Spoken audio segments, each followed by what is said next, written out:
समय हमारे साथ सुबोही खान जी जुड़े हुए हैं, सामाजिक कार्यकर्ता हैं और ये वकील भी हैं। जानेंगे इनसे क्या सोचते हैं और इनके क्या विचार है इसको लेकर। जनसंख्या नियंत्रण हो तो किस लेवल पर होनी चाहिए। जी मैम, जो अभी बयानबाजी चल रही है और कुछ लोगों ने, प्रधानमंत्री ने कहा कि एक देशभक्ति है अगर आप करते हैं, क्योंकि जनसंख्या विस्फोट आप देखिए, यहाँ बात होती है 2 करोड़ नौकरियों को 5 करोड़ पैदा हो जाता है जब तक 2 करोड़ को दिया जाता है। तो मगर इस पे भी सवालिया निशान खड़ा किया जाता है और कहते हैं कि एक धर्म को टारगेट कर रहे हैं प्रधानमंत्री। इस पर आपके क्या विचार है? देखिए, एक धर्म को टारगेट कर रहे हैं पे तो मैं यही बोलना चाहूंगी कि ये जो जनता है जो सब सुन रही है ये बयानबाजी, वो कोई बेवकूफ नहीं है। जो अपने प्रतिनिधि चुन के लाते हैं, जो किंग मेकर्स हैं, जो अपने लीडर्स बनाते हैं, वो बेवकूफ नहीं है। तो सबसे पहले तो मैं बताना चाहूंगी कि ओवैसी साहब भी जो इस लॉबी के और इस मानसिकता के जो लोग हैं, जैसे कि जो कट्टरवादी या जो so called secular vote bank politics करते हैं जो लोग, इस मानसिकता के जो लोग हैं, ओवैसी साहब भी उसी मानसिकता के बस एक बेटर पैकेज में थे। क्योंकि बीइंग अ लॉयर वो थोड़ा मुलम्मा चढ़ा के बातों को बोल दिया करते थे, लेकिन अब वो ये स्टेटमेंट बोलने से कि वो मोदी जी ने अगर एक जनसंख्या के लिए कानून बनाने की बात करी है, वो इसके खिलाफ भी बोल रहे हैं, तो वो सीधा सीधा एक्सपोज हो रहे हैं कि उनको हर चीज में वोट बैंक पॉलिटिक्स करनी है। एनआईए पे कोई कानून बनना है तो मुसलमान खतरे में आ रहा है, महिलाओं के फेवर में कोई कानून बन रहा है तो मुसलमान खतरे में आ रहा है, जनसंख्या के ऊपर कोई कानून बन रहा है तो मुसलमान खतरे में आ रहा है। तो ये तो साफ पता चल रहा है कि फियर मॉन्गरिंग उनको मुसलमानों की करनी है, सिर्फ डरा के उनका वोट लेके अपनी राजनीति चलानी है। दूसरी बात मैं बात करती हूँ कि प्रधानमंत्री जी ने जो अल्फाज इस्तेमाल करे, जो वर्ड्स उन्होंने बोले कि देश सेवा है, जो कम बच्चे पैदा करता है वो देश सेवा है, उस बात में कितनी सच्चाई है उसको समझने की कोशिश करिए। इस बात पे एक पूरी किताब लिखी जा सकती है कि जनसंख्या ज्यादा होने से देश में क्या क्या प्रॉब्लम्स होती हैं। फिलहाल मैं आपको मोटे मोटे तौर पे 4 प्रॉब्लम्स गिनवा देती हूँ। सबसे पहले बेरोजगारी की प्रॉब्लम होती है, दूसरी प्रॉब्लम होती है लैक ऑफ इंफ्रास्ट्रक्चर, जिसके अंदर ट्रांसपोर्टेशन आती है, मेडिकल फैसिलिटीज है, हॉस्पिटल्स है, एजुकेशन है, कितनी सारी प्रॉब्लम्स हैं। तीसरा होता है लैक ऑफ रिसोर्सेज, जो हमारे नेचुरल रिसोर्सेज हैं, जो संसाधन है, नदियां हैं, जमीन है, जंगल है, वो भी लिमिटेड है, कहां तक खपा पाएंगे? अगले कुछ सालों में तो ऑक्सीजन भी खत्म हो जाएगी। चौथी इंपॉर्टेंट प्रॉब्लम जो मैं बताना चाहती हूँ, अपराध। जब जनसंख्या बढ़ेगी, उनको फैसिलिटीज नहीं मिलेंगी, एजुकेशन नहीं मिलेगी, हेल्थ केयर नहीं मिलेगी, कोई रोजगार नहीं मिलेगा, तो चोर डकैत बदमाश ही बनेंगे, क्या बनेंगे? तो देश का एक अपराध भी उसमें काउंटर हो जाता है। अपराध की प्रॉब्लम भी जनसंख्या की प्रॉब्लम से सॉल्व हो रही है। तो जनसंख्या की प्रॉब्लम एक रूट है। मोदी जी को जो मैं इतने सालों में जो देख रही हूँ, जो वो काम कर रहे हैं, वो प्रॉब्लम की जड़ पे वार करते हैं। वो ऊपर से सतही तौर पे काम नहीं करते हैं कि मुझे बस अपना राजनीति देखनी है, मुझे वोट देखने हैं, लोगों को इमोशनल चार्ज अप करके वोट ले लूं, सत्ता में आ जाऊं। वो उसके बहुत आगे की सोचते हैं कि मैं रहूं ना रहूं, मेरा देश रहना चाहिए। ये उनकी मानसिकता है। तो जनसंख्या की प्रॉब्लम कवर करने की वजह से सारी प्रॉब्लम्स कवर हो जाएंगी।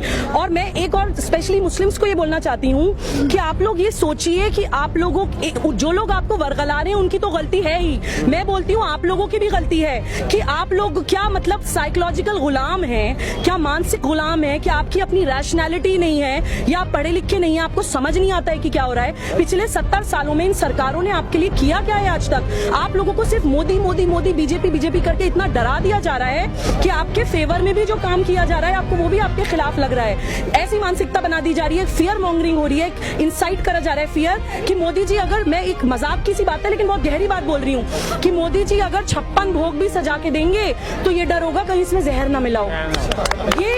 ये डर का माहौल क्रिएट कर दिया जा रहा है। तो देखिए, वहम का इलाज तो हकीम लुकमान के पास भी नहीं था, तो अपने दिमाग से वो वहम निकालिए। और देखिए, एक इंपॉर्टेंट बात बोलना चाह रही हूँ कि आप ये देखिए हो क्या रहा है एक्चुअली। कौन, भाषणबाजी पे मत जाइए, भाषण कोई भी कुछ भी दे सकता है, इमोशनल चार्जअप कोई भी कर सकता है। आप काम देखिए, कितने कम सालों में मुस्लिम्स के लिए भी, अगर आप मुसलमानों की भी बात करते हैं तो माइनॉरिटीज के लिए भी बीजेपी गवर्नमेंट ने, मोदी गवर्नमेंट ने कितने काम किए हैं, एजुकेशन के लिए, एम्पावरमेंट के लिए, एम्प्लॉयमेंट के लिए। कांग्रेस की सरकारों ने आपके लिए सिर्फ कमिटियां बैठा दी, कभी आपके लिए कुछ किया नहीं। वो लोग आपके एक हाथ में कुरान, एक हाथ में कंप्यूटर देने की बात करते हैं, मदरसा मॉडर्नाइजेशन की बात करते हैं, मुस्लिम बच्चों को आगे लाने की बात करते हैं, मुस्लिम कौम को मेन स्ट्रीम में लाने की बात करते हैं। तो प्लीज सोचिए समझिए और हर चीज को हिंदू मुसलमान नहीं करना शुरू कर दीजिए। एंटी मोदी करने के चक्कर में एंटी नेशनल मत हो जाइए। बस ये मैं आप लोगों से बोलना चाहता हूँ। मैम, आपने ये जो बात बोली, कुरान, लैपटॉप और जनसंख्या, ये जब बातें उठती हैं तो जो मौलाना मौलवी हैं, जो ठेकेदार अपने आप को समझते हैं इस धर्म के, वो सीधा आके खड़े कर देते हैं कि सरकार हमारे धर्म में हस्तक्षेप ना करे। ये सवाल हमेशा उठता है। वो कहते हैं सरकार का काम अपना काम करे, हमारे धर्म में हस्तक्षेप ना करे। ये हमारा मसला है, हमारा आपसी मसला है। देखिए, बीइंग अ मुस्लिम मैं आपको इसका बहुत अच्छा जवाब दे सकती हूँ, ठीक है। पहले तो वो यही से पहले डिसाइड कर लें कि धर्म है क्या उनके लिए, धर्म क्या है। जो कुरान में है वो धर्म है मुसलमानों के लिए, जो ऑथेंटिक हदीस है वो धर्म है मुसलमानों के लिए। मैं एक ट्रिपल तलाक का एग्जांपल दे देती हूँ आपको। ट्रिपल तलाक, इंस्टेंट ट्रिपल तलाक, तलाक बिद्दत का कुरान शरीफ में ना तो सूरह तलाक में कहीं जिक्र है, ना सूरह निसा में कहीं जिक्र है, ना सूरह बकर में कहीं जिक्र है, लेकिन फिर भी उसके खिलाफ कानून बनता है तो बोलते हैं धर्म में दखल हो गया, ठीक है ना। ओवैसी साहब का एक और एग्जांपल दे देती हूँ। ट्रिपल तलाक पे जब कानून बन रहा था तो बोल रहे थे आर्टिकल 14 अप्लाई होता है, इक्वालिटी बिफोर लॉ, संविधान की वो एकदम दुहाई देने लगते हैं कि इक्वालिटी बिफोर लॉ तो सिर्फ मुसलमानों के लिए क्यों कानून बन रहा है। तो जब इक्वालिटी बिफोर लॉ की बात आती है तो यूनिफॉर्म सिविल कोड के लिए मान जाइए, हिंदू धर्म और मुस्लिम धर्म और क्रिश्चियन धर्म सब खत्म हो जाएगा। वहां नहीं मानते हैं तो आप दोगलापन देखिए। तो ये लोग अपनी सहूलत के हिसाब से कुरान और संविधान को इस्तेमाल करते हैं। मैं कहती हूँ कि उनसे ज्यादा धार्मिक तो मोदी जी हैं कि जो कम से कम अपना धर्म तो वो मान ही रहे हैं, आपके धर्म में भी सुधार ला रहे हैं। आप लोग खुद अपने धर्म को बदनाम कर रहे हैं इन सो कॉल्ड ठेकेदारों की वजह से, इन सो कॉल्ड सेक्युलर राजनीतिज्ञों की वजह से। मैं एज अ मुस्लिम शर्मिंदगी महसूस करती हूँ कि मेरा धर्म जो एक सूफिज्म सिखाता है, मेरा धर्म जो एकेश्वरवाद सिखाता है, मेरा धर्म जो सर्वधर्म संभाव सिखाता है, उस धर्म को ये लोग कितना बदनाम कर देते हैं समाज के अंदर कि लोगों को मुसलमानों में सिर्फ एक टेररिस्ट दिखाई देता है, लोगों को मुसलमानों में सिर्फ एक कट्टरवाद मौलवी दिखाई देता है, लोगों को मुसलमानों में एक देशद्रोही दिखाई देता है, लोगों को मुसलमानों में वो दिखाई देता है जो इंडिया पाकिस्तान के मैच में पाकिस्तान की तरफदारी करते हैं।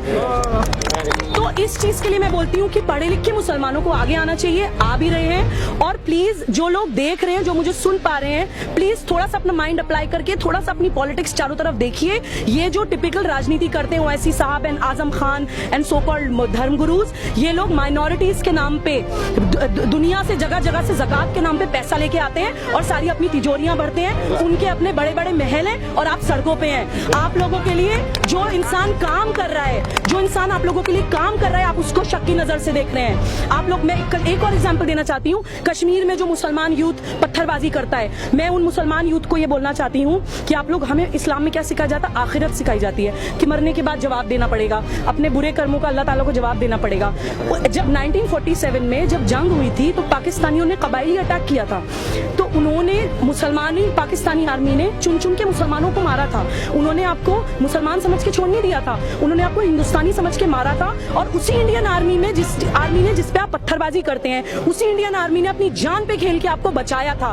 तो आप आखिरत की बात करते हैं, जब आप कब्रों में दफनाए जाएंगे ना, जब आप मरेंगे तो आपके वो बुजुर्ग कब्रों से निकल के आपसे सवाल पूछेंगे कि इसी आर्मी ने हमें बचाया था और तुमने इनके ऊपर पत्थर उठाए हैं। तब आपका ईमान कहाँ जाएगा? तब आप खुदा को क्या जवाब देंगे? आप वो सवाल करिए अपने आप से। मैं सिर्फ ये कहना चाहती हूँ।